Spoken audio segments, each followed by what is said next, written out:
This is Sydney. And this is Chloe. And this is Green Room, where a bunch of pastors' kids get to talk about what church is like and our experiences. All right, everybody, welcome to another episode of Green Room with Sydney, my beautiful sister, and myself. And we are super excited for today's episode. We have someone we actually grew up with here with us today, Jedidiah Hartley. Welcome to the show. Pleasure to be here. My first question was gonna ask why it's called Green Room, because I've only listened to the podcast and not seen the video. But now that I see that you're in a green room, perhaps that's what it is. Well, and a little bit was like also, you know, like every conference or church, they have like the green room. The green room. I wondered if that was it too. Yeah. You know, a few people are like, it's kind of triggering. And I was like, well, that's kind of the point. That was kind of the point. Right. Yeah, we're pulling back the curtain on the green room. Yep. Gotcha. Love it. I mean, still to this day, not that I go to that many like charismatic Christian conferences, but I loved green rooms growing up. They had all the snacks. I got to see all the quote unquote famous people. It was great. Oh, yeah. I absolutely hated them, but that's because people would talk to me and I would feel very, very uncomfortable. You're there like, you go. No, thank you. The snacks were a plus, though. The snacks definitely were a plus. Yeah, absolutely. So we are super excited to have you here with us. You've been kind of like an advocate in this whole IHOP journey for, the past, I'm guessing 18 months-ish. Mm-hmm. And that whole space, which, the last 18 months have just been an absolute swirl. Yeah. I can't really remember much at this point. But we are really happy you're here to talk with us kind of about your childhood growing up in the IHOP Mike Bickle world and some stuff with your family. So kind of jumping in, I know that your parents had some involvement with Mike even before you were born, correct? Yeah, way back my mom. So my mom was very close with. Unfortunately, Mike Bickle was grooming my mom from a very young age. So when my mom was 15 and Mike was 20, they had like a dating relationship. And this was well before Mike was married, not well before he was married. He got married soon after, but well before IHOP or anything like that. And so my mom and Mike knew each other for a very, very long time. And then my dad got involved with that very early pre-Metro. So it was the Kansas City Fellowship days. So when it was very small and Bob Jones and a lot of the like Kansas City prophets were in the mix, that was kind of where my family first got connected with it. And that's how my parents met as well. Okay. So you and all your siblings then, you guys were born in Kansas City? Yes. Okay, cool. I remember you guys early days and we all went to the Daniel Academy together for a hot minute. What a world. Yeah. Part of the Daniel Academy. And when did you all come to Kansas City? So we as in me and my parents were in Europe. So I was born in Budapest, Hungary. Okay. We did YWAM. And then when I was like 2, we moved to Kansas City. Oh, gotcha. So you probably remember the old trailer IHOP days. Oh, yeah. Yeah. I was about to say, I used to have very fond memories. Now they're kind of creepy. Like looking back, I'm like, I totally get that. There's a lot of like formative memories that aren't necessarily bad or good. They're just memories. Yeah. Yep.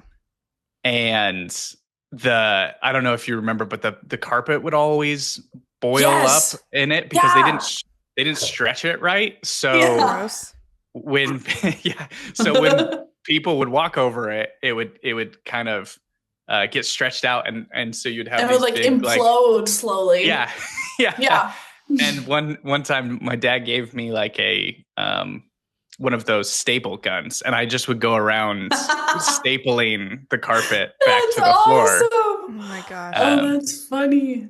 But my dad, my dad was the one who got he was the one who owned that building and got the different, there was like 4 trailers that they put together. And that was my dad doing that. And he had an office in the old IHOP building. And of course I and my sisters were homeschooled. And so we spent a lot of time, like, especially in those early days, we spent a lot of time just in the prayer room. Yeah. Just chilling. Doing just life. Chilling. Yeah. Oh yeah. Yeah. I have so many memories in those trailers, and like even like back to the carpets, like tripping on them because it's not called the insulation, but like the padding would also come up. It was like bright orange. I remember that. Yep. I would trip on it all the time. And you probably tripped on it because I was doing a terrible job of stapling it back together. I mean, you know, I will hold you to it. No, I'll take that responsibility. I caused a lot of tripping hazards there. Yeah, that's on you. That's on your shoulders. Totally. As like what, a 10-year-old maybe? Yeah, not even, or even 6, 8-year-old. I don't know. Yeah, you would have been younger. Oh my gosh, that's so funny. Well, yeah. Oh man, I'm so bad. I use my sisters as my memory. Like a lot of times, I'll talk with my sisters and be like, "When was that? When was because yeah, I just forget." And especially timeline. It mixes to me. So when we're talking about the old IHOP, I'm like, wait, how old was I? But I guess if it started in 97, it started in 97, right? 99, actually. The 99. Oh, started in 99. Okay. So I was probably I was born in 91. So I was 8, 9, 10, 11 during those first years at the prayer room. That's crazy. Wow. Yeah. Dang. So should have known better. 10-year-old. Oh, I should have known. Gosh, come on. Staple those carpets. Yeah. So, yeah, my parents came in 98. Prayer room started in 99. Okay. I was born 2 weeks after the prayer room went 24/7. Oh, wow. So I have like very vague memories of the prayer room being in the trailer. But, I mean, CEC stuff would be there, like camps. I remember them building the like showers out of tarps. Yeah. Behind that building. Yep. Sometimes I look at that and I'm like, those camps were so expensive ish, but why were we showering in tarps? Yeah. Wait, you guys would shower in tarps behind the old trailers. IHOP building? Yes. Mm-hmm. Behind the trailers? Built because it backs up to Shiloh and I remember they built like a tent and then had tarps separating all the shower stalls, but everyone was still in there. So it was just weird. It was odd. I have bad news for you because I don't know if you know. So my dad, Hartley's Executive Cleaners, the cleaning company that my dad owns. I don't know if this was, it was probably around the same time, but it was based out of there was a house on the corner right next to the old prayer room buildings. Yep. And that was my dad's office. And then we had he also had like a chemical supply company that I ran as a 16, 17-year-old. Let's go. And we would get chemical and we would have to they would expire or something. And there's proper ways that you're supposed to dispose of chemicals. I did not know that. And so I used to just take the barrels of spoiled chemicals and pour them out in the back in the gravel there. And of course, then summer rolls around. You guys are bathing in that area. Oh my gosh, that's amazing. So sorry. So I'm realizing that I just accidentally made your lives a hazard. That's kind of hilarious though. But that kind of tracks. Our lives. Yep. Yeah, that's really funny. That is hysterical. Dang. Wow. Well, okay. There you go. That explains a lot. There's some kids that now make sense. Yeah. Just kidding. Oh gosh. So from those kind of early days in IHOP, what do you remember about your parents and your family's involvement? Besides your dad owning the building it was in? Yeah. So I remember we were deeply involved, as every family kind of was who grew up there, where it was our lives. We had, especially if you were homeschooled or then later Daniel Academy, where your school was integrated with it. It just, I remember we had social groups that were also outside of it with the more like mainline conservative Christian homeschooled community in Kansas City. And I remember even feeling a little alienated from that group because I felt like we lived our religion. It wasn't just like a Sunday thing. It wasn't just a politics thing. It was just every day. And that was a point of pride for me when I was very young. But then when I was in my teenage years, it felt a little alienating at times. And even just like with cousins and stuff like that, I realized very early that we were a part of something that was radical, and both for good and for bad, in my opinion, back then. Now I would say just for bad, but it was something that it just consumed a lot of our daily life. And my dad, as much as my dad was involved with a lot of his cleaning company and other things, he was traveling and doing his own prophetic ministry during a lot of like my teenage years. And my mom was a prayer leader at IHOP, and she would be super like, I would hear her on the microphone so intense. And so it wasn't something that we just did on the side. It was like very much consumed my childhood and teenage years. I have very fond memories of seeing your mom. Your mom is like so kind. So I love nice your mom. She's great. She's amazing. Fantastic. And it's really, she was so intense on the microphone and stuff, because she would, I don't know if you ever remember this, but she would pray for Zimbabwe, especially. Like, she had a real heart for the nations, as we would call it. I don't know how to like language some of, like, I don't know how to, I don't know what else it's called. Totally. You're like, I don't know how to say she had a heart for the nations without saying that exactly. But but she would just kind of pray this like deep, like you could hear this sort of deep intensity and anguish. And to be honest, like, it felt difficult for me sometimes with my mom, because like, she is just the sweetest person ever. But IHOP brought some like really intense things out of her. And now even it feels especially like this when I think back, because now none of that. She's just like, she's a grandmother, and just elated to be a grandmother and having the best time in life.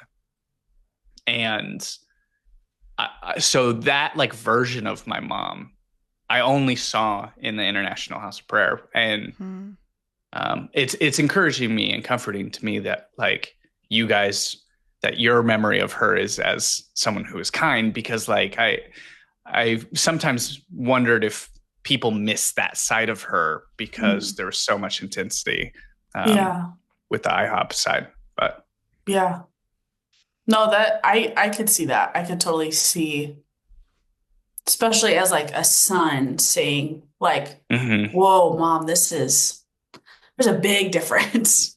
Right. There's a big difference. Yeah.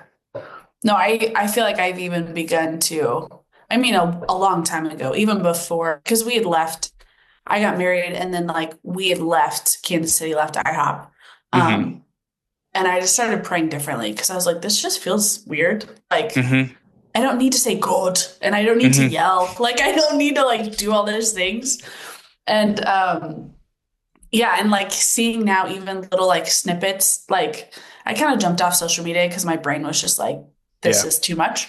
But like seeing or hearing things now, it's really fascinating of like, whoa, like that's intense. Like it's, but it's just that it's this weird, complicated, beautiful, but not, and just odd, you know what I mean? Like mixture that, like you said, like it's hard to figure out the right words to explain it, I guess. Yeah. Mm-hmm.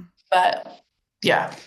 There was a sense of, I mean, I don't know if you all identify with this, but for me and for my family, there was a sense of anguish that IHOP tried to capitalize on. It felt with where it's a good way to say it.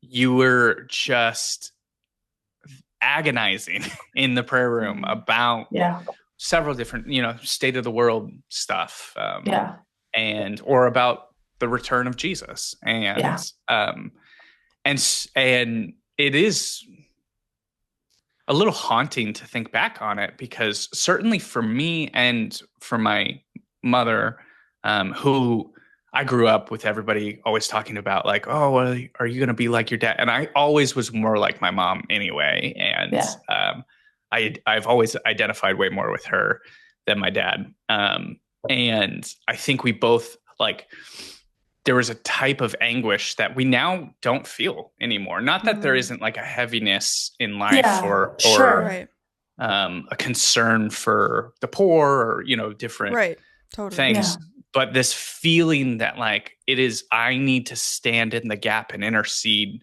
on behalf of the coming end times or the, whatever.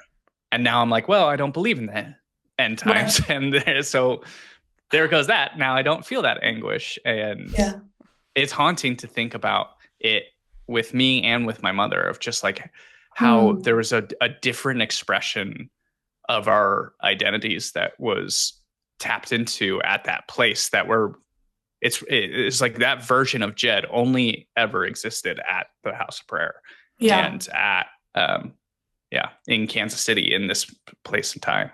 No, I remember that's a really great way to explain it, because I feel like I remember there was some youth something, I don't know, is at one of the mini buildings, one of the mini gatherings, I don't know. And there was like this, everyone was like applauding all of the prayers and all of the like really intense Christian looking things.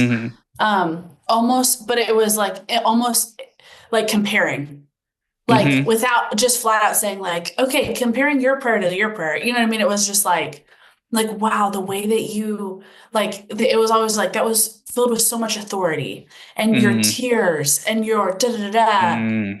And then it was layered on with like, for whatever reason, there was some teaching that was something about like, now to an extent, I agree with this. So there is that, but it was so intense of like, wherever you go, you have to make it better and like leave it better than, now granted, I'm like, okay, if you're going to someone's house, don't trash it. You know what I mean? Right. Like there's some of it where it's like, common sense to be kind. But it's such a pressure to perform and save the world. Oh yeah. And I feel like I still catch myself like having to switch out of that, if that makes sense. Yeah. Kind of that like, oh, that's not my circus, not my monkey. Like right. You know what I mean? Like I can be kind and empathetic, but I'm not the savior and I don't have to save. You know what I mean? And it gets messy with religion and all of it. Like it's so complex and just bleh. I mean, I love what you're saying, because it's built on it's still things that I still hold true of the like leave somewhere, leave whatever it is better than how you found it, regardless of like whether leave the world better than you found it, or and that is still a core principle of mine of like, I want to do good. Like I want to, I want to be proud of the life that I've lived and the impact that I've had in both small and larger senses. But like we were taught that we should be moving mountains with our prayers, and that we were going to be the generation that was going to usher in usher in the end times, and that we were going to speak in tongues. And, my father was one of the grand prophets of the time, at least in my view. And so it built on this very genuine core desire to do good and to be a part of something that was good, but then with such intensity that it felt like, I don't know if you all felt this, but like the pastor's kid thing, like sometimes people would act like that was a benefit. And it was like, this only is agonizing. Like totally. It's only pressure, it's not, I don't get benefits from this that I recognize, or at least, I mean, maybe there was some, but it was just like, this only makes my life and my living way more intense. And then juxtapose that with me being like, I'm not hearing from God. I'm not getting prophecies. I'm not getting dreams. When I heal, or when I pray for people who are sick, they stay sick, and when I prayed for this person who is going to die, they died. And like that sense of being like, am I failing? Am I doing this wrong? And that's a lot of pressure for a kid and teenager. Totally. Even as an adult, and like seeing how that pressure, I was like, even now it sucks. It's just a terribly intense way of living. Oh yeah. And there's no balance. There's no balance, and there's often very little protection. Yeah. And so, especially like as a kid, you don't really get a say / understand the other side of what could be. And so then you're left struggling with, am I dumb because I can't heal this person? Or, you know what I mean? And it's unnecessarily so painful. And tell me if you all resonate with this, but like, I never learned faith. I learned disbelief. Like I had to learn, I first learned that this was the world that I lived in, and this is what happens. And if you pray these prayers, these are the things that happen. And, there was some sense in which like, maybe it doesn't always happen, but I talk about Pat Bickle, and that might be that might be a little bit too old for you guys, but I don't know if you remember Pat Bickle at all. I remember all the stories about him. Yeah. But he was, paraplegic. He was paralyzed, and during my entire lifetime, decades before I was even born, he was paralyzed, and he was, especially in the metro days, he would come to Sunday services, and there was a lot of prophecies, especially by Bob Jones, and my family was really keyed into the prophetic world. So I was hearing a lot of these things behind the scenes of prophecies of how he was going to walk again. And then I can't remember how old I was, 14, 15 or something like that. Pat Bickle died. And there was prophecies about how he was going to dance again, and that he was going to, and it was going to be a indication of the revival that was coming to Kansas City. Right. And that was the first time I ever thought not to believe in any of this. Like the Bible talks about faith like a child. Yeah. I 100% had it, because it was just like, this is just in the same way that I believe that Jesus gonna happen. Yeah, this is the story. Yeah. This is just as like, it's crazy that it was miraculous that Jesus rose from the dead, but that was true. I never thought to not believe that. Yeah. And I never thought to not believe that Pat Bickle would walk again. Yeah. Until he died. And then I had to do that by myself. I had to figure out. Because nobody was going to say that publicly. Right. Nobody was going to talk about that. Yeah, exactly. And even privately, like even talking with parents or stuff, just no one talked about it. No one talks about the failed prophecies. No one talks about the failed healings. Yeah. That's really Which is, I feel like it's such a painful, I wish the church did better at that. Like if we actually fully walked out what we preached, you know what I mean? Like, no, I failed. Like I said this, I got it wrong. I'm a human being and I messed up. You know what I mean? Because to be honest, it just pisses me off because I'm like that. It doesn't help anybody. It doesn't help people in their faith. It actually makes it so much more. It's detrimental to people when we don't actually face the side of we're messed up human beings that got it wrong. You know what I mean? Or we hyped it up or we did whatever. Yeah. And there's just like mystery. You know, like we prayed for this person. I really thought that they would be healed and they didn't. And it's mysterious and I don't know. And, but you can't say that if you're wanting a group of individuals to be like radical burning for an end times Jesus, not for like a love your neighbor Jesus, but for an end times Jesus. Yep. Oh, that's such a good way to, no, 100%. I remember there was, I cannot remember his name. But in CC and probably youth, there was this teenager who I think had severe cerebral palsy, I'm guessing. Yeah. And how many times were there like special services just to pray for him? Yeah. Like I remember like so many times. And growing up as a kid, even being like 6, 8, 10 years old. And then I'd get home and I would say like to my parents, like, he didn't get better. Yeah. And I think it as a kid, it made me sad.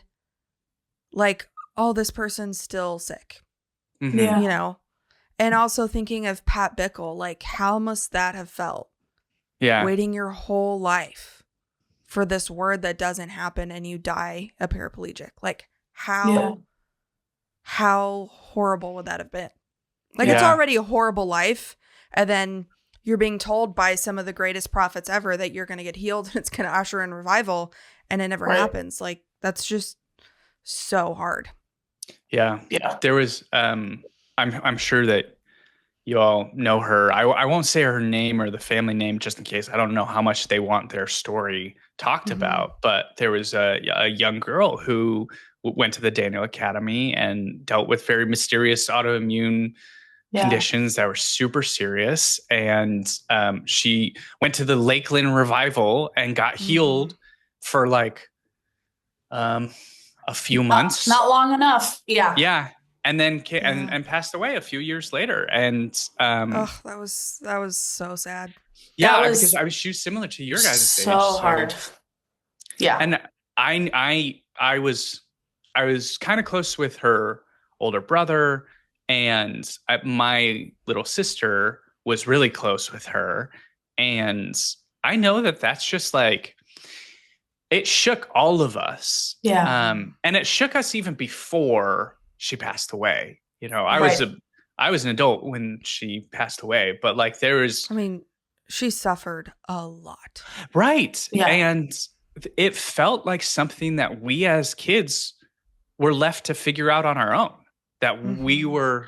It felt like we failed. Yeah, that's man. It that breaks my heart to hear that. Yeah, we failed her. Yeah, because it was always the faith like a mustard seed, and you know. I remember so many prayer meetings as a kid at CEC or youth when we would stop and pray for her. Oh yeah. And that one was painful. I still don't know if there was ever a single leader who ever spoke about that. Like not in my life, not in my world. Not to my knowledge. No.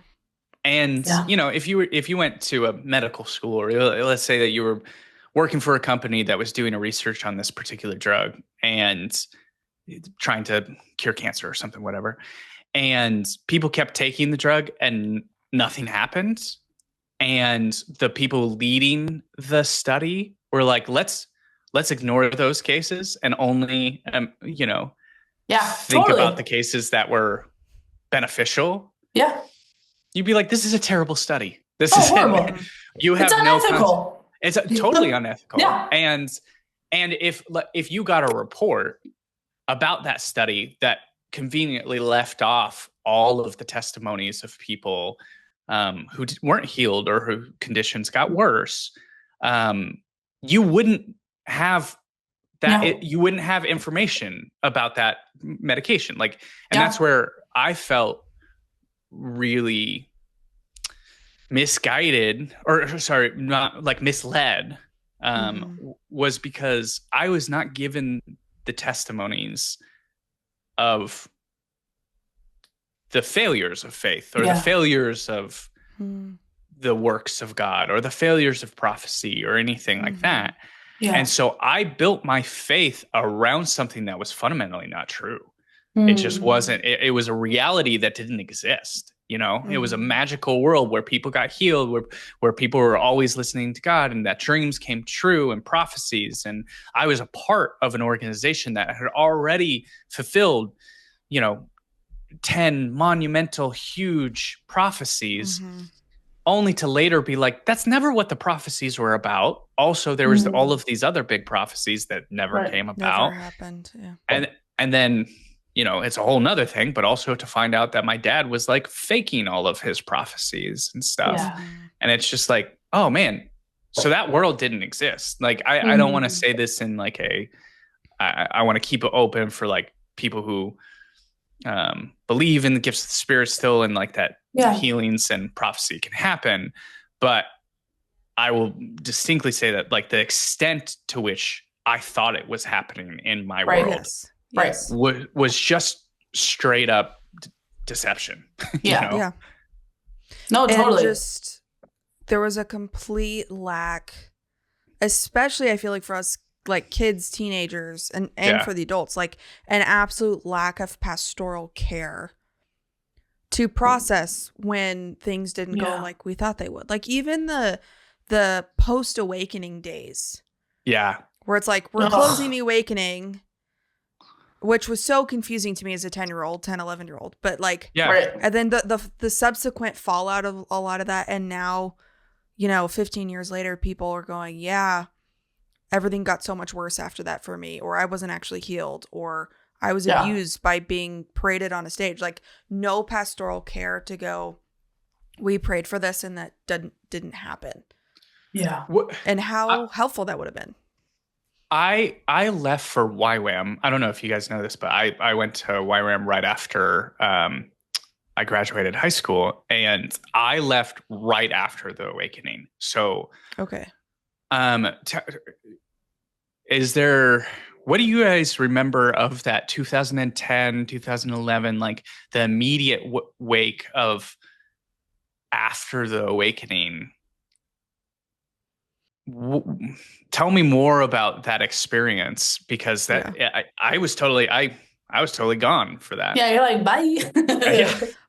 It was not long after the end of the awakening that all of the crap with IHOP you and Tyler Deaton kind of hit. Oh, so that in my mind is very linked, because it felt quite back to back. Yeah. And also in recent years, like there was a few young women who were several times a week during the awakening were taken up to share their same testimonies of assault or attempted assault. Very horrifying events that happened to them. And after their, trauma, they, dealt with self-harm or, the myriad of things, and gave their testimonies of being delivered from X, Y, and Z. But now looking back, I was like, why did we make these girls go on a stage again and again and again to talk about being sexually assaulted? That's wrong. Right. That is totally. I don't care if they were delivered. Like, get them into counseling. Like, right. What? Yeah.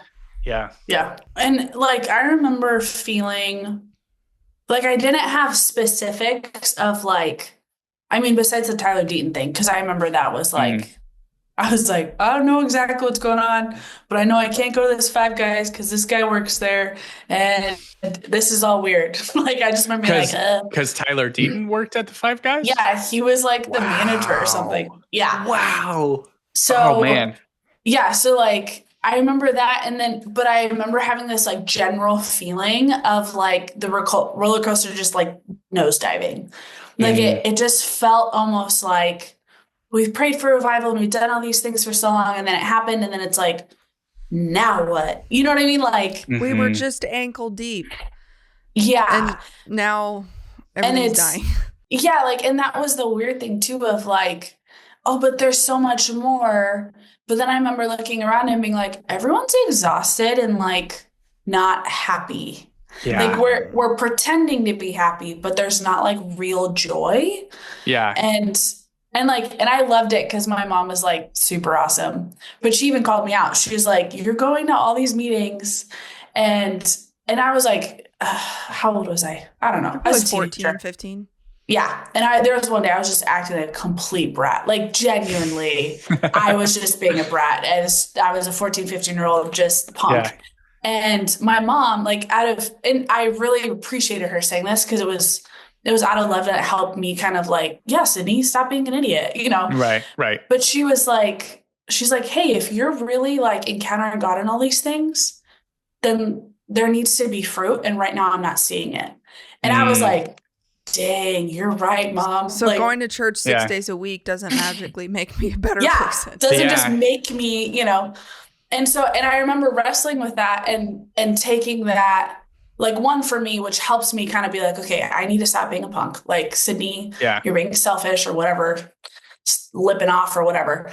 But then also looking around and being like, people aren't different. Like, actually, yeah, the Bible does talk about, like, if you spend time with Jesus, you look different and you, like, you treat people kinder. There is a change. You love your neighbor.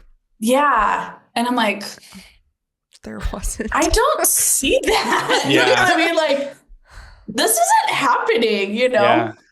That's such a good, that's such a good point. And it probably would have been good for me to get that speech too. Because I remember the experience and the frenzy of the awakening. And I remember like, there was one time where it was becoming a fire hazard because how many people were there. And so people were getting like turned away from the door. And me and Josh Swart, I think it was Josh, but me and one of my friends, I think it was Josh, we snuck around through the like door to the gymnasium. Oh, yeah. We like stuck in there, had someone like prop it open or something. I can't remember exactly how we did it, but we were like sneaking in, and I very much like felt like, you know, the friends who like lower down their lame friend so that Jesus can heal him. Like this sort of like, I'm getting in, but then later I was like, yeah, but I'm not sick. Like I don't know why I needed this. You know? That's awesome. But I think that the microcosm of what you were talking about, like, or your experiences was like a microcosm of what was happening with a larger community of, we were talking about revival and we were talking about change coming to the nation that started in Kansas City. And the awakening was exciting because it's like, oh, this is happening, and this sort of frenzy. And then it was like, okay, but nothing's actually changed. You know, there's not like, there's some healings, but not really. And there's like some dreams, but they're kind of weird. And, you know, and at some point you get sick of the visions of the future, and you're like, okay, I need it now. Like I need to not just have the experiences of what God's going to do. Yeah, exactly. The hamster wheel. And I mean, we quite literally were spinning around in God's presence. And like, it was good for my cardio, but other than that, it wasn't producing fruit, and it wasn't producing fruit in the city. And like being 18 at that time, like I was very aware of like, oh, we might be a cult, or people think of us as a cult. Yes. And this isn't helping a whole lot. Yep. Yeah. Oh, totally. Yeah, that's Yeah, quite astute. What a crazy childhood we had. So kind of shifting gears a little bit, I'd love to hear. You've talked a lot about your dad and his prophetic ministry. So growing up as a kid, what was your view? Like, what do you remember about your dad's prophetic ministry? Yeah, I mean, real big question. And it's been something that I've been wrestling with all my life. You know, my name, Jedidiah, is not the most common name. And I was given that name because, as the story is told, my dad was given a dream by the Lord about the son that he was going to have, and that he was supposed to name him Jedidiah. And there's this whole prophetic dream that went along with it. And then my parents had their first child, and it was a girl. And so he was like, "Oh, whoops, man. I guess this isn't the son that I was." Which is, the irony is that my older sister is just way better than I am on all. Oh my gosh. On all fronts. So he should have just stuck with the firstborn.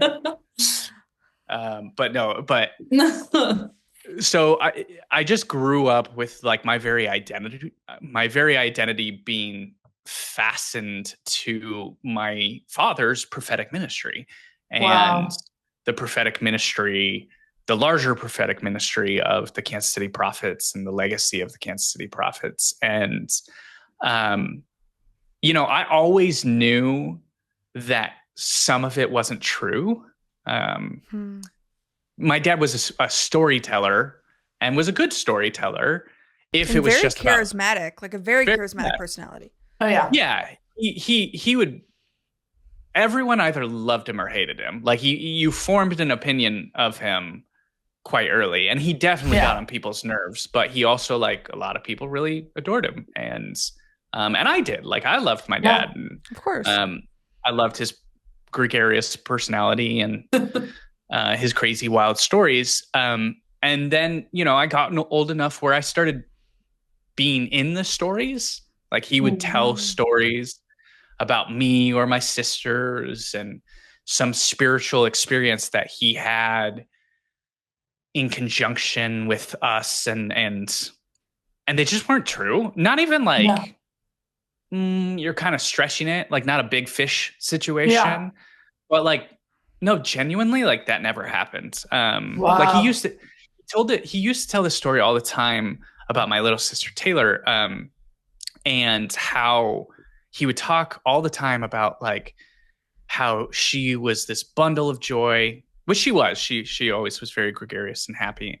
And they were talking, and we were having a hard time one day, and we were having this family conflict. And then she was like, "You know what we should do? We should dance on our problems," and moved all the furniture out of the family room, and we all just had like a dance party. That never happened. Like, never. Wow. None of that ever happened. There was never a single. I don't even know where he got that. And it's not, you know, it's not something my little sister would do either. Yeah.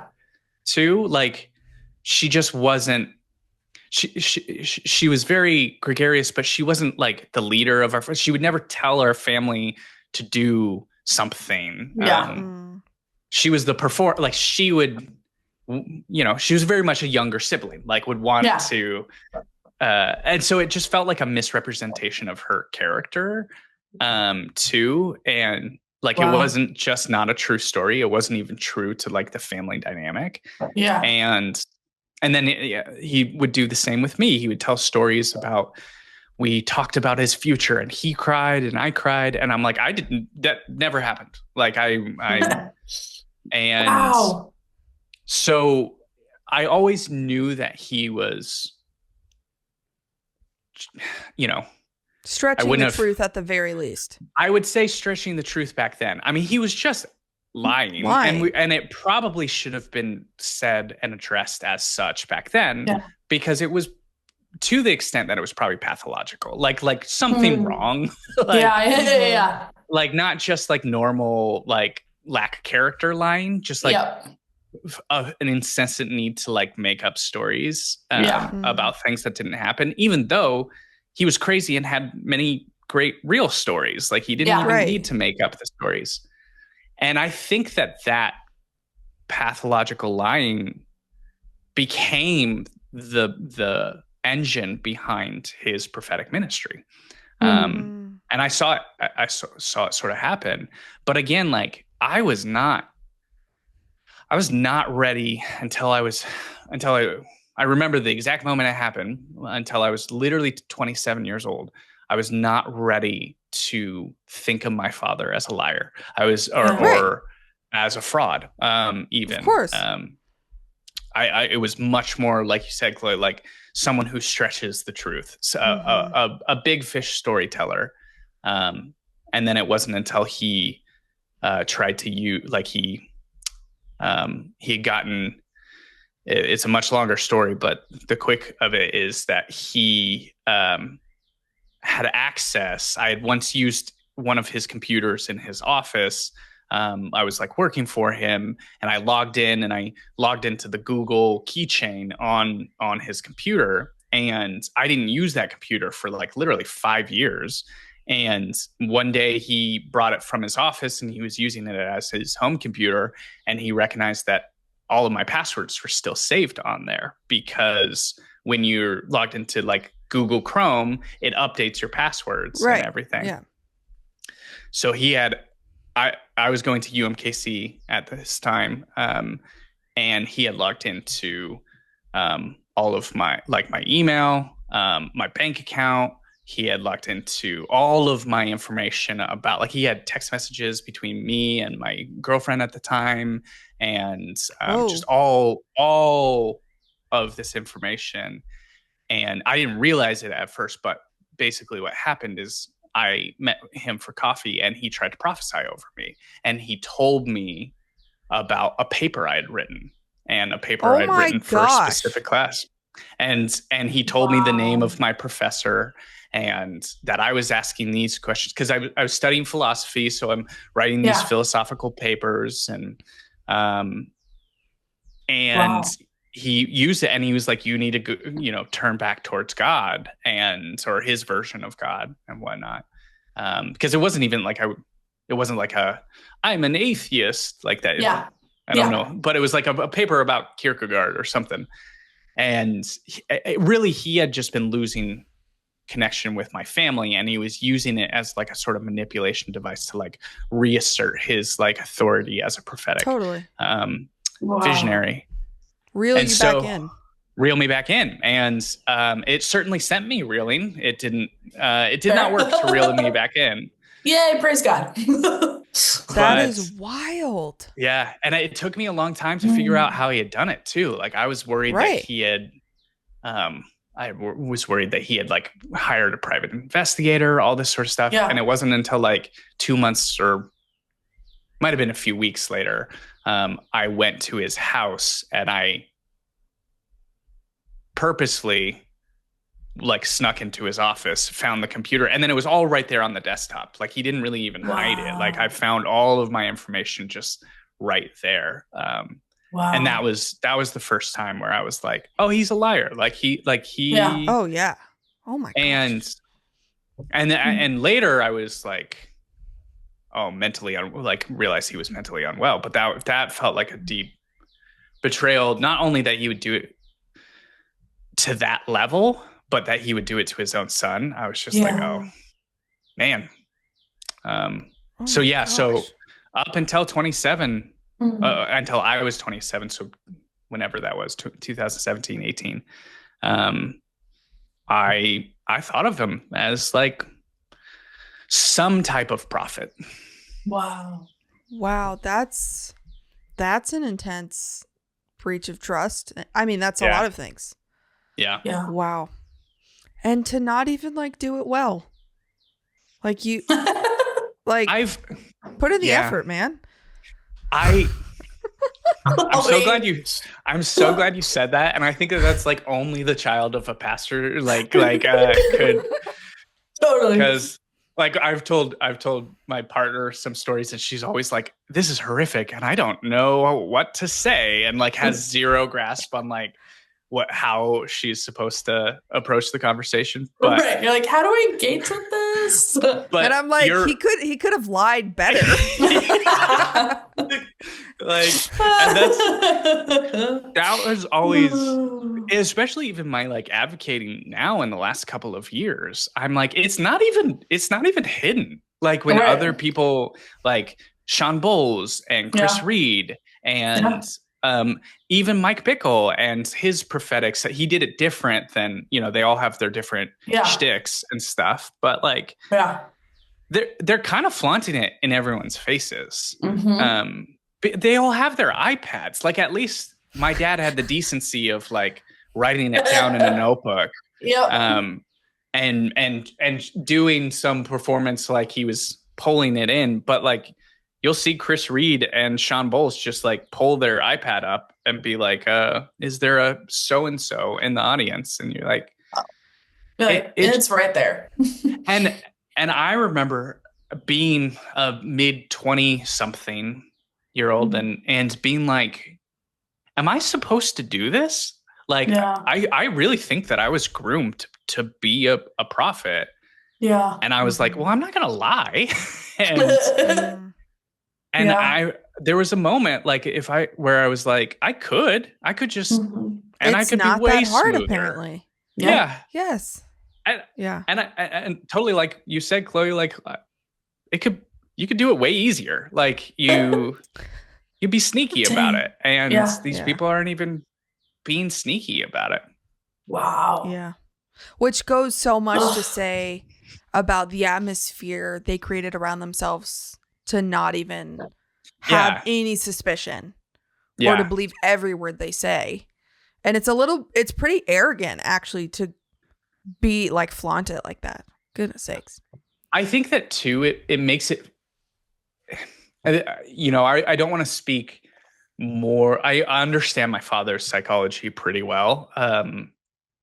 But I don't want to project my dad onto all of these other individuals. I mean, they're doing some of the same things, but I know that it was like, the more elaborate it got, the more they had to contend with it being a fraud.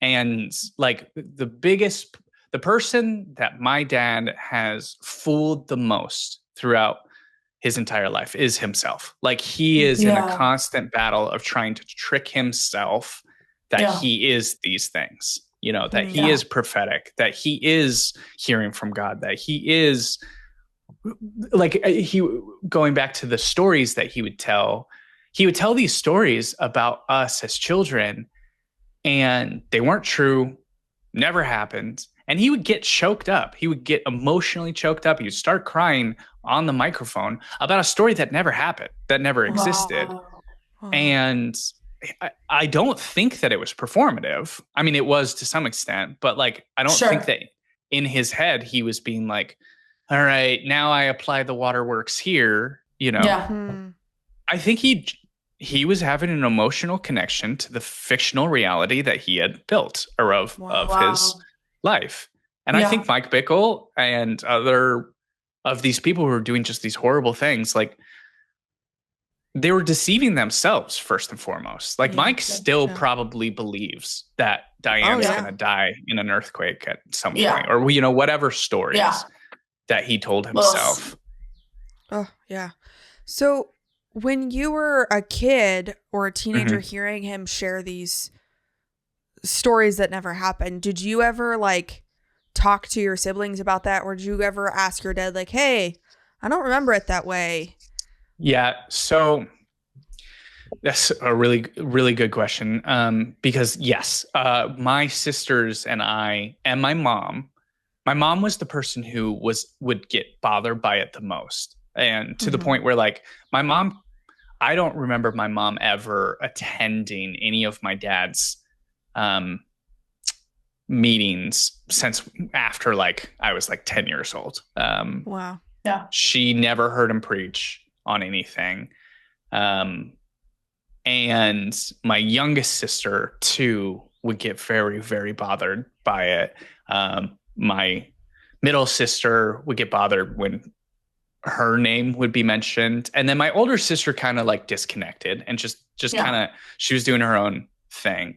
Not that she wasn't bothered by it too, but weirdly enough, like for most of my life, I was my dad's liaison. Like it didn't bother me as much because I love stories so much. And so like, I really excused a lot of things being like, who cares if it's true? Like if it's a good, powerful story and if people are being moved by it, fact, fiction, it doesn't matter. Like, and like, I'm a fiction writer. I like writing fiction and I like telling stories. And, but it's been a battle. Like I character wise, like I have had to learn not to lie, because I would tell stories. I remember like telling people, like, even as a high school student, like I would tell people like, I got into this college. I didn't get into that college. I didn't even apply to it. But like, just like,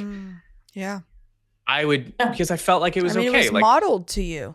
Yeah. And I don't know, I felt some of that appeal to like present yourself as bigger than you are. And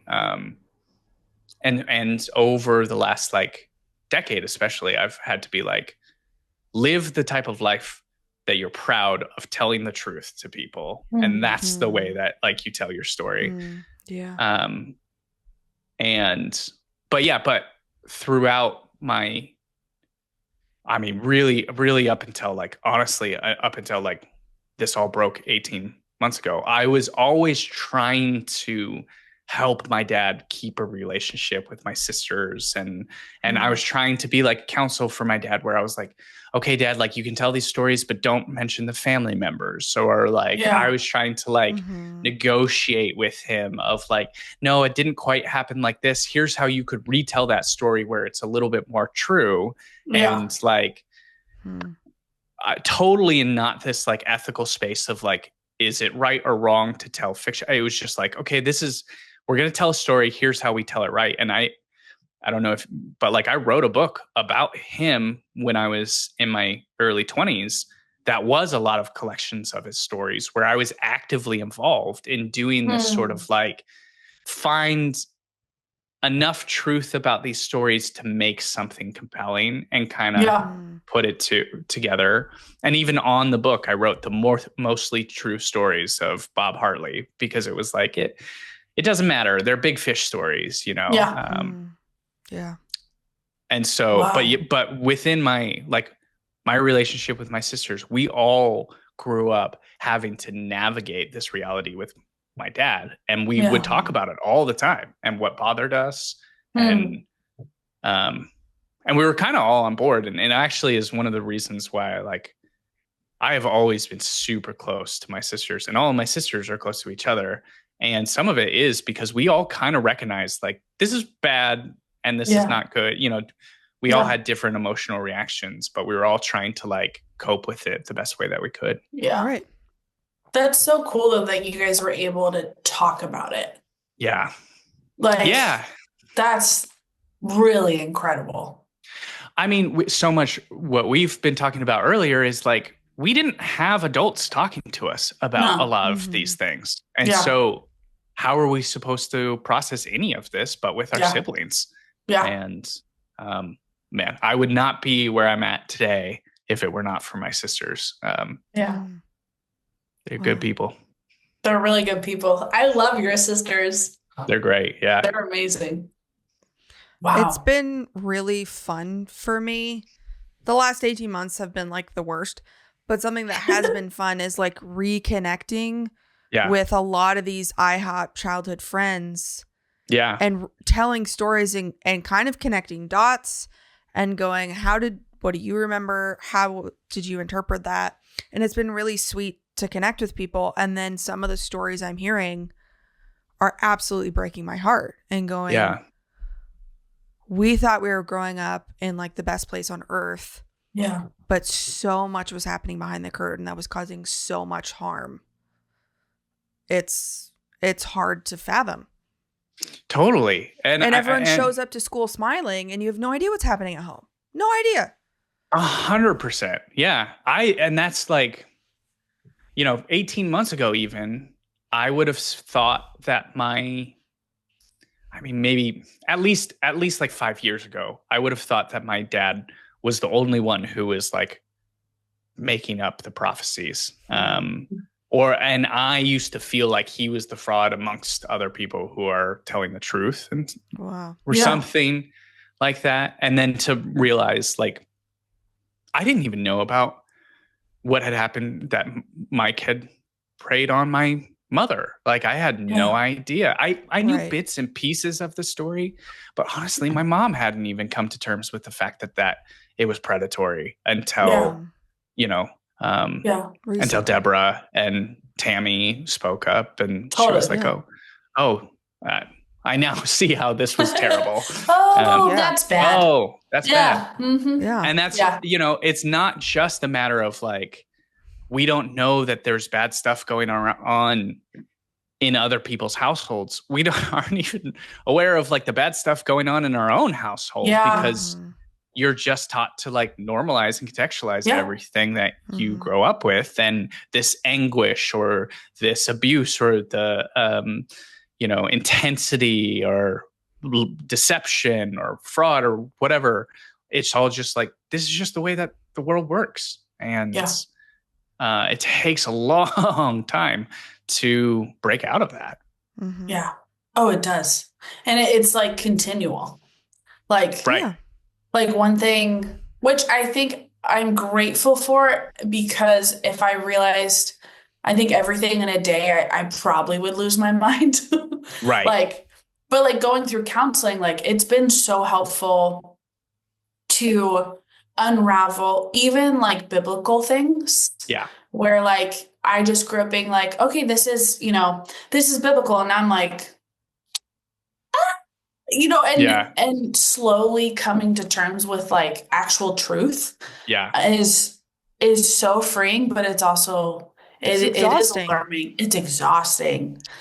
And it takes a long time.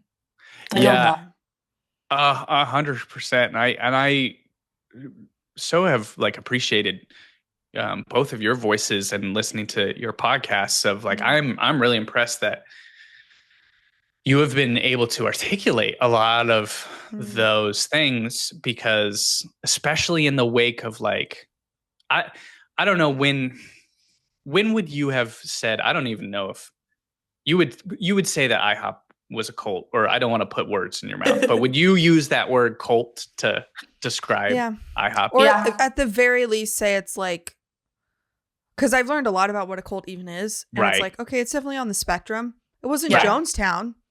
Yeah. But it wasn't good. So. The irony, taught a lot of things that Jonestown also taught, and came from a similar latter rain tree. But and it's fascinating to the like the higher up arc, like I don't know all the words. Hierarchy. My pregnancy. Yeah, I go. My brain. I was like, just the like the higher up you were to Mike, the more actual cult like it really was.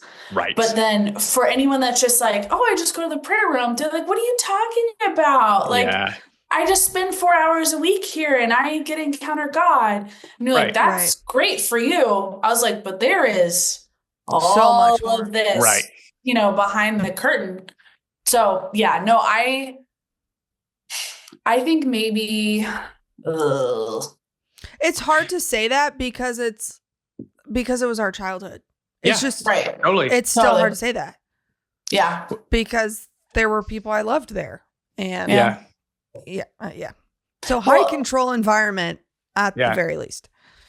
Yeah. Totally. And I know you all experienced this as I did, is like I had to defend against people who were calling it a cult so many times that I have like, it's not, I don't feel it anymore, but I felt for a very long time this sort of defensive nature of like, no, this is my church community and this is absolutely not.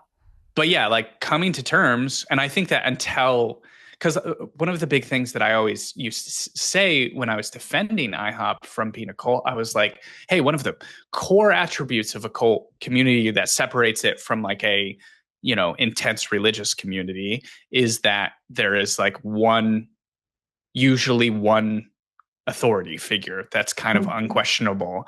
And I used to be like, we have Mike, but we have a whole team of people who are, there's Dwayne Roberts, there's, Alan Hood, my dad wasn't really involved with like the structure of IHOP. But there's other people. And there's always people. Yeah. And not until like, all of this scandal is broke. It's like, he did have like, he was people unquestionable. Like, he was unquestionable. And he had, he got everyone in his enforcers. Back pocket. Yeah, he had Stewart and others who were like, and Sliker, who were like his enforcers, for lack of a better word. Yeah, yeah, totally. Where they were keeping people in control and suppressing information and stuff like that. And so, but anyway, all of that to say is like, it takes so much time to have any type of language to, one, recognize that in your own self, and whether it was cult or cult-like or had a lot of cult behaviors. Totally. And then it's another thing to be able to like have the courage to speak out against it. And I really commend you both for everything that you've been doing, because it's hard. And and it comes with a cost. Yeah. I mean, Sydney's in St. Louis. I freaking live here. I'm in Kansas City. Yeah. Tell me about that. How's that? Like, But did you lose like a social group immediately, or how's it? Oh yeah. Yeah. When we first moved back to Kansas City in 2021, I now am super thankful for this. But when we first got back, nobody cared. Like 2 families were like, oh my gosh, the Roberts are back. Everyone else could not have cared less. Yeah. Which was really painful in the moment. But now I'm like, oh, that actually helped me put some distance in my heart for these people. Yeah. Which was really helpful come, October 2023. Yeah. Yeah. Just quick thought off of that is there's a very like cyclical way that IHOP just ran through people and families. I remember experiencing this too, of like, even when I started speaking out and people were like, who is this guy? And there was a lot of like, well, Jedidiah Hartley, like the Hartleys weren't involved with IHOP, and this sort of like erasure of like, and I felt gaslit too, of being like, no. And then I literally was like, there was a moment where I was like, wait, no. When I was born, it was my dad, my mom, my aunt, and Mike Bickle. Those were the 4 people who were there when I was born. And I was like, no, you don't. We were, of course, a part of this. Yeah. So I can totally understand going back as like an adult and families being like, Roberts, who cares? They were just another family. And it's like, excuse me, I gave my life to this thing. Totally. Oh yeah, 100%.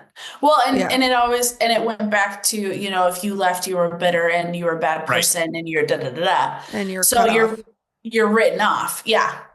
Yeah. No. Yeah. I'm really thankful for it, because it helped me realize we're going to be friends for life. Relationships were purely transactional, and now the Roberts have nothing to offer you, so we don't care. Yeah. So that process was actually really helpful for me to be ready in a way for 2023, because I was able to see with a decent amount of clarity the absolute dysfunction of IHOP. Yeah. And then it was so believable. I mean, eventually the stories of abuse and understanding IHOP and the ELT's response. Yeah. Because I'm like, you're not good people. So this kind of tracks. I mean, it was still horrifying and still is. So one kind of thing as we're wrapping up, I'm just curious, like, do you have any relationship with your father now? And how, this is actually 2 questions. And how has this impacted your faith? Yeah. 2 huge questions. Yeah, I was about to say real quick. I'll just give you the bullet point on those things. Tell you how the weather is out here after those, just the light topics. So with my father's story is like a very, very tragic story, even for him. And I like, don't, it's complicated. I have sympathy for him that I don't expect other people to have because he ruined a lot of lives with, but for me, he's my dad. And he's, I have been so invested in seeing his, we always connected over stories. And so about 4 or 5 years ago, I had one of many different interventions that I had with him where I was like, you get to write your last chapter of your life. And what is it going to say? And pushed him on you can always, if the sins of the past don't dictate how your final chapters read and the things that you do. But continually he is, both due to mental illness and due to just abandonment of accountability. He just has been he holds on to this identity that he wants to create for himself. And so it's really difficult, but I've spoken up against him and warned people a lot about the things that he's done. And I'll get text messages telling me that he's going to sue me and that he's going to come after me and all that sort of stuff. And then he'll send me text messages about how I'm his best friend and how he misses me so much. And wow. But that's a roller coaster. It is a roller coaster. And he genuinely is not mentally well. And it's really sad too. And I think what happens is I wrote this book about him, and it was a very kind, honest account. It was right in the final moments where I could write a very honest account of my father that tried to maintain this very positive image of him. And he reads it all the time. I think he reads it every single day. And so I think he'll send me these text messages as if the things that I'm saying in that book, I was sitting right next to him and saying to him. So he genuinely is he'll send me these texts, and he genuinely is you're the only person who believes in me. And it's really heartbreaking because it's just he's lost grip of reality. And I'm really quite angry with the whole system, and with Bethel, with IHOP, with all of the different religious community that fueled it. I know that he's as much a villain in it, but he also was a victim of that community where there's no accountability. And he was slowly detaching from reality, and he had these people like Bill Johnson and Mike Bickle and others who would just try to stretch that out. I mean, instead of even keeping accountability, they would be like, we don't care about what's true. Keep doing your performance. And it cost him his sanity. Let's get every drop out of this lemon. Yeah, exactly. Yeah. And and he's accountable to that. It's not it's their fault, but they're not blameless. Yeah, totally. And so that's the state of where I'm at with my dad right now is kind of there. Is he in California? Is he in Kansas City? This is another problem, is that he has a lot of money. And so accountability is a lot less easy when you have enough money to pay people to do what you want. And whatever you want. Yeah. So he lives and he bounces. He has homes in Redding and he has homes in Kansas City, and he kind of bounces between them. And I don't know where. I think, he got in a car accident and broke both of his legs, and he's just, and again, it's so sad too, because like they're like next of kin, and it's like it's me, the son who's exposed him figuring publicly. it out. It's so complicated. It's so complicated. I'm but sorry. Yeah, and it's I'm sorry. Yeah, wild story, but it is. I'm thankful though that you were able to, with his state of mind, obviously, and all that he's got going for him, at least for your sake, able to say like, Dad, here are some options. I would love for you to choose one. Yeah. Mm-hmm. Yeah. That's beautiful. This is a whole different big story, but there was a time where even after all of this had gone down, where I like flew to Kansas City and had like an intervention stage for him with like, he has a lot of family members who care about him and love him. And there was like a lot of attempts, and if he ever gains, I mean, has a lot of addictions that he has to deal with. And if he did, like, maybe there would be, always hold up on hope for like, hold out hope that he will have some redemption arc at some point. But absolutely,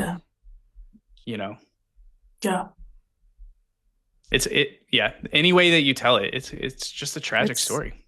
It is. Yeah, it is. Yeah, it's hard. But then if we want to get to a less intense question about what I believe, how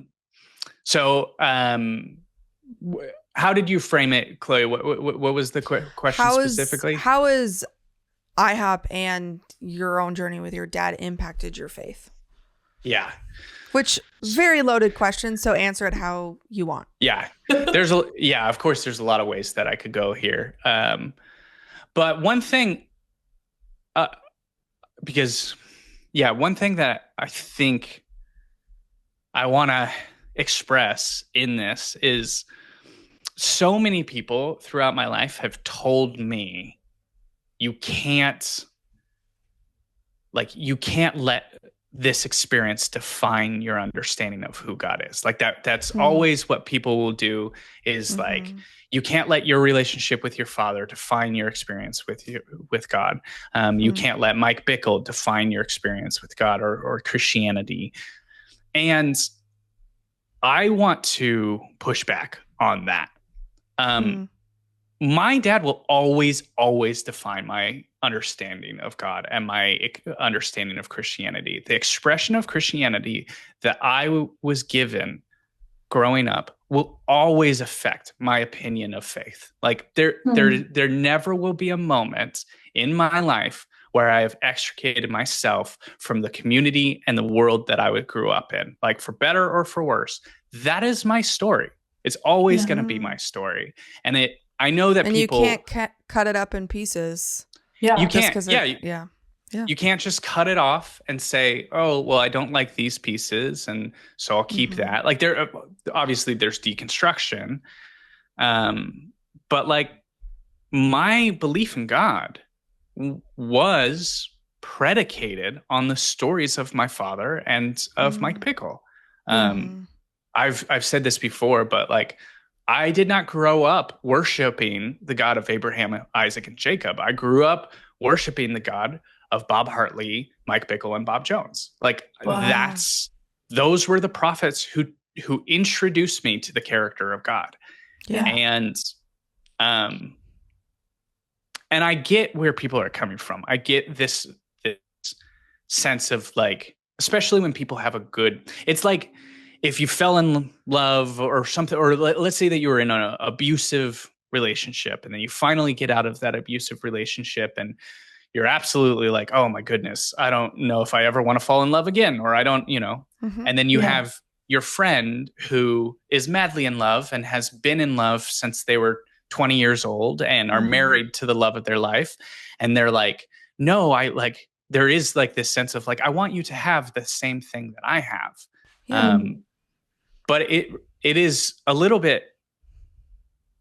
very difficult to hear some of those conversations sometimes, because if your friend is being like, there is true love and true love exists and you have to believe in it because like it has happened for me and it will happen for you, you kind of want to just be like, I'm good, man. Like I had this experience and like, I love it for you. I'm glad that you're madly in love. I'm glad that you're a better person with your partner. I'm glad that this is all working for you. Maybe I'll date in the future, maybe, but like, it's never going to be this like true love thing again. And I think that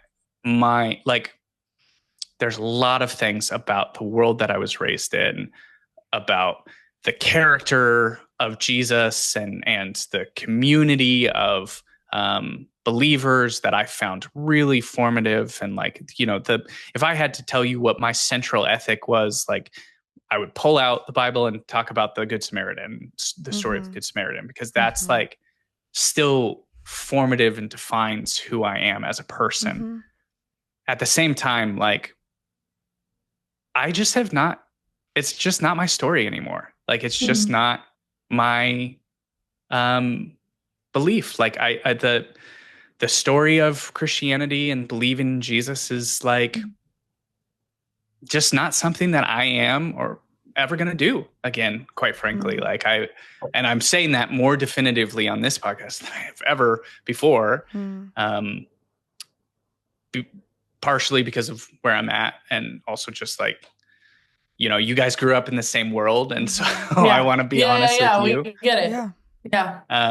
It's just, I don't think that I could ever believe that Jesus died and raised again without feeling like I was getting duped again.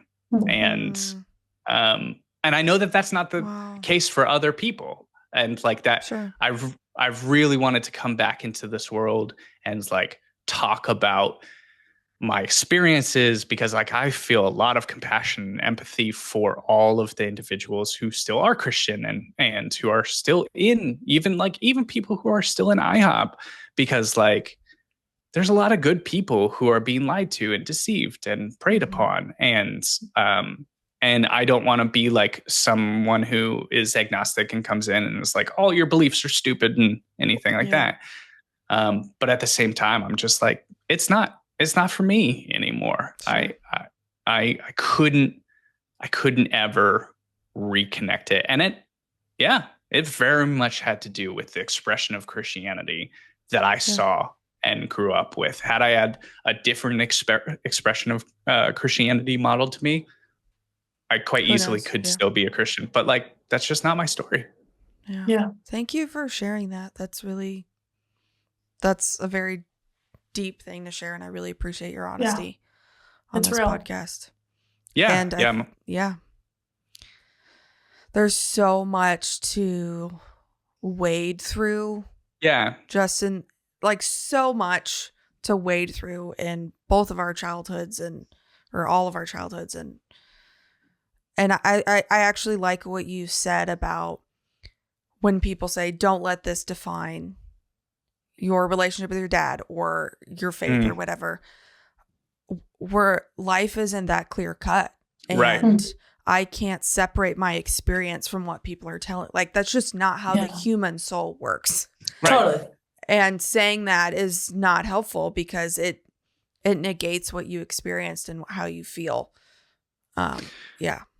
And like, I tried, there's definitely a period of time, a long time ago, where I was like, oh, I want to deconstruct. I want to like take the things that I was and like separate the good from the bad.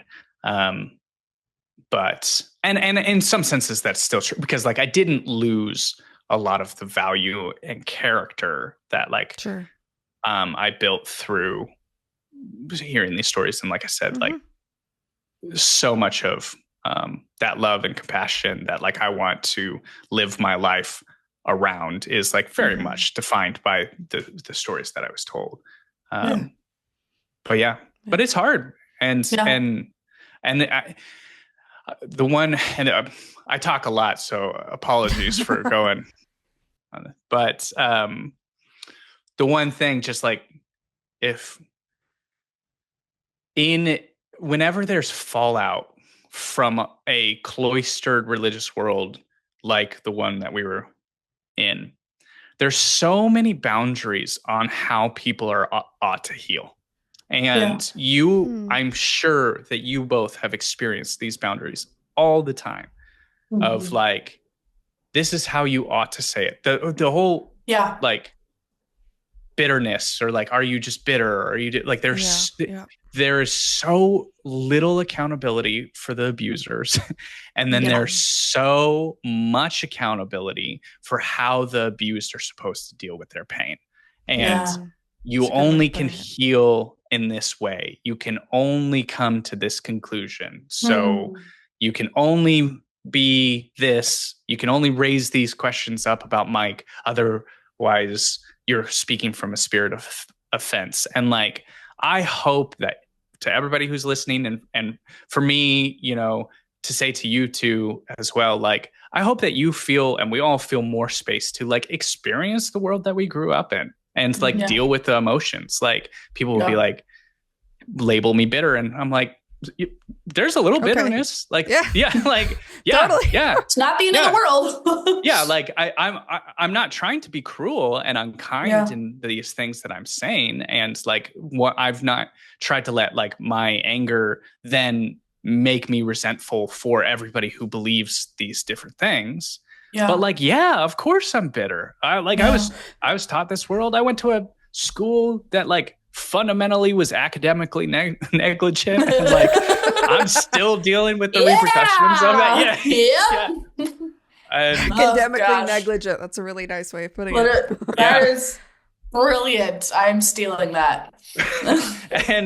and just being like, no, that's my story. That is true. And like, I am angry and I'm upset with these things, and I'm hurt and I'm in pain, and I am offended. But like, the things that I'm saying and the things that you all are saying are extremely valid. And we going back to that like analogy of the like, you know, the study on a drug or a medicine, like to know what you have to tell the truth. And it's like, if people keep ignoring the voices such as mine and yourselves that are expressing discontent with the world that we grew up in, and especially if there's all of these sort of like boundaries in which we ought to express it, then like no one's going to ever really understand what was going on in that world. Truth is never going to happen, because like you're silencing all the voices of the people who are speaking about it.